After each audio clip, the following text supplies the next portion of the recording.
won't learn! You won't learn! What's going on, Tar Heel Nation? It is your favorite North Carolinian, Ross the Tar Heel, and welcome to the reaction video. North Carolina, Radford. Carolina just got a 15-point dub to go to 3-0 on the season, and yeah, it was not pretty. And yeah, we miss Seth Trimble, especially in that first game without him, dude. You know, this was an absolute stinking foul fest, dude. I think there was 55 total fouls called. I mean, just the refs, it was like they were running with the whistle in their mouth, and it was just blowing every stinking 30 seconds. And there were 80 total free throw attempts in this basketball game. Carolina attempted 49 of them. And unfortunately, they only shot 63% from the charity stripe because they should have probably had a hundo in this game, as many whistles were stinking blown by these daggone refs, bro. They got their money's worth today. So you had to have your football helmet on, man. It was a very physical game. A lot of stinking whistles. A lot of dead time because you were just free throws after free throws after free throws. And like I said, it's kind of surprising that Carolina was unable to break the 90-point mark with all the opportunities they had at the charity stripe. Caleb got in some early foul trouble, and you know, so that kind of limited his amount of time on the floor today. He finished with a double-double, though, 13 points and 14 rebounds. And the young man was just a little off, man. Just a little off, maybe pressing a little bit too much, trying to make up some ground from the fouls early that kind of, you know, kept him out of large portions of that first half. But he finishes 4 of 13 from the field, only 31% from the floor, 0 of 1 from 3, and he was only 5 of 9 from the free throw line as well. Like I said, 13 points for the game. So maybe kind of a freshman game for Caleb. Anytime the kid's getting a double-double, obviously you can't be too harsh on him. He still played fairly well, but you could see that he was kind of pressing maybe just a little bit, just a little off tonight. So hopefully we'll get that cleaned up moving forward. Jared Stevenson kind of kept us afloat in the first half. He finished with 15 points, 7 boards himself. Henry Vasar, 18 points, 7 rebounds. You know, he was one of those guys that kind of kept us afloat as well in the first half, Jaron and Henry. And then Luca is kind of the topic that I really want to focus on right now.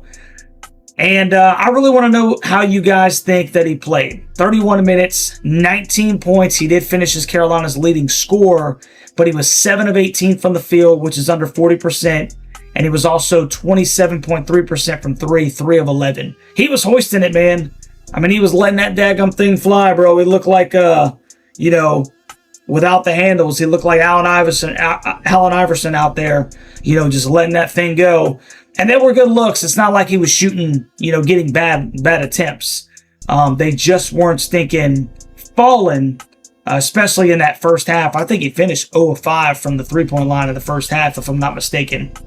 So we definitely need more from him, especially in the absence of Seth.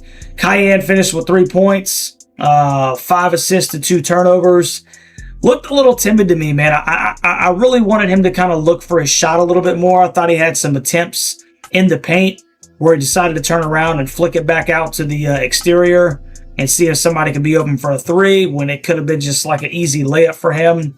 And he wouldn't pull the trigger outside in this game either. I really don't know what that was about. He had no 3-point attempts in this game. And I find that a little interesting because I think that that's something that we need to see from him. He's got to be effective from deep when he's got his opportunities, man. So I need a little bit more from him as well. Derek Nixon looked okay in some spurts, finished with 7 points, 1 assist to 2 turnovers.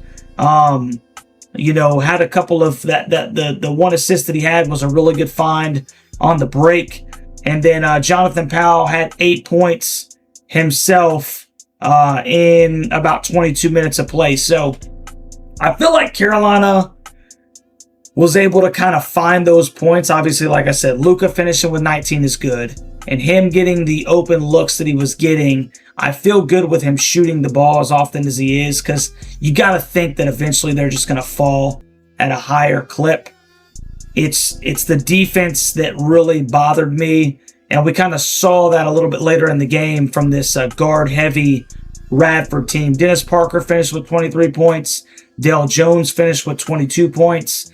Jalen Johnson, which is the smaller guard man, he only finished with 10, but he kind of got into the paint a lot and was causing some havoc, just blowing by some of our guards. So, I think that we're going to miss Seth's defensive prowess, like I said, man, during the live stream. And we kind of missing his leadership on the court, and just his ability to kind of take over and get to the daggone bucket, because he's kind of one of the guys that I would say, him and Caleb, that have the ability, if you will, to really attack the rim. We saw a little bit from Luca today, right? He's not as quick, not as good of an athlete necessarily. We saw later in the game, and he looked good doing it. But I feel like we're going to miss Seth, man, in more areas than one. So hopefully this is just kind of like, them getting used to playing together. The good news is that we survived and advanced. It's probably not going to do anything for the net metrics or anything like that. 15-point W at home against Radford. But we have another good opportunity to build off of this, if you will. The short-term life after Seth Trimble with North Carolina Central on Friday, man. So goodness gracious, like I said, bro, 2.5-hour daggone basketball game.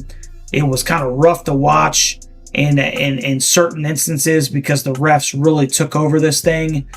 But Carolina's got a lot of things to stink and clean up, man. A lot of things to clean up. That was not pretty in the slightest coming off of that big Kansas victory. So you guys, let me know what you think about this game down in the comment section. What are some of the good things that you saw? What are some of the things that you think Carolina needs to improve?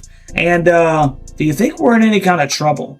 Like, legitimately, man. That's kind of the question that I want to posit to Tar Heel Nation right now, man. So 89-74, Carolina moves to 3-0. We'll take the stinking dub, and hopefully we learn from it. So appreciate I think we had 60 at one time in the live stream. Appreciate all you guys thinking love and continued support. Do me a favor, if you haven't already, like, share, and subscribe to the Daggum channel. It is a great day to be a Tar Heel. Carolina's still undefeated, man. We'll take it, and we'll catch you on the next one, baby. Go Heels.